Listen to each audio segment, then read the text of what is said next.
মাখন, দুধমালাই, ক্রিম, গুড়, বাদাম সহ ২৬ ধরনের চা। বাহারি নামে চা বানিয়ে সুনাম কুড়িয়েছেন মৌলভীবাজারের আবিদুর রহমান ইকবাল। রাজনগর উপজেলার চৌধুরী বাজার এলাকার শাহ মোস্তফা টি পয়েন্ট ও শাহ মোস্তফা বিরিয়ানি স্টেশন রাতভর জমজমাট ভোজনবিলাসী ও চা প্রেমীদের আনাগোনায়।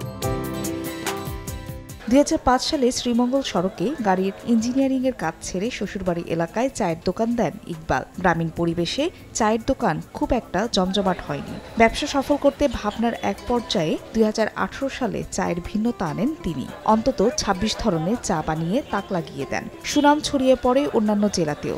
এখন তার হাতে চা পান করতে ভিড় করেন দূরদূরান্তের দর্শনার্থীরাও। গোয়াইনঘাট থেকে আমি অনেক আগে থেকে এই চা দোকানের কথা শুনতাম যে ২২ প্রকারের নাকি চা পাওয়া যায়। তো সেই শুনে আর কি বন্ধু বান্ধব আর ইউটিউবেও দেখতাম, তারপরে হচ্ছে আমার পরিবার নিয়ে আর কি চা খাইতে আসা। তো আজকে আমি ৩ প্রকারের চা খাইছি, মোটামুটি ভালো লাগছে সবগুলাই।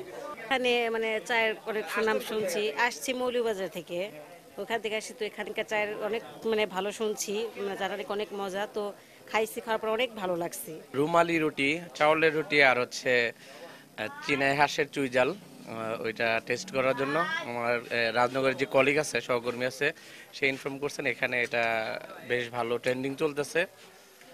ওইটা আমরা সবাই ট্রাই করছি, বেশ ভালো ছিল।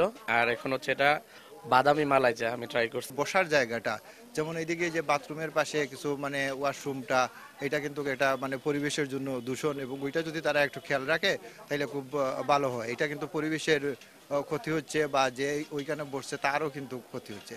ওই দিক দিয়ে যদি তারা একটু ডেভেলপ করে তাইলে আমার কাছে মনে হয় সব দিক দিয়ে এটা বেশ ভালো।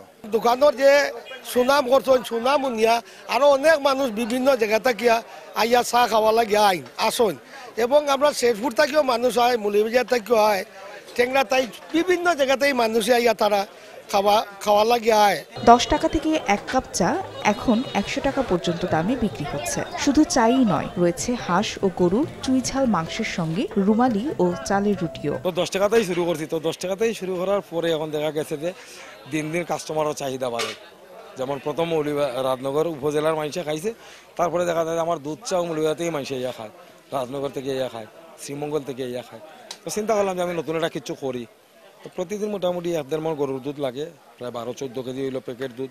আমি ওই দোকান যেরকম শুরু করছিলাম, আমি ভাবছি না যে এতদূর আমি আগুয়াইমু বা এত দূর হইব। আল্লাহর সহযোগিতা, আল্লাহর অশেষ সহমতে মনে করেন যে বর্তমানে আমরা দোকানের স্টাফ আছি প্রায় ১২ থেকে ১৪ জন, টোটাল আমার সব মিলেই আর কি। তো ভবিষ্যৎ পরিকল্পনা কি, তা যদি আল্লাহ চাহে তো দেখি আগামীতে অন্য ভিন্ন কিছু করতাম।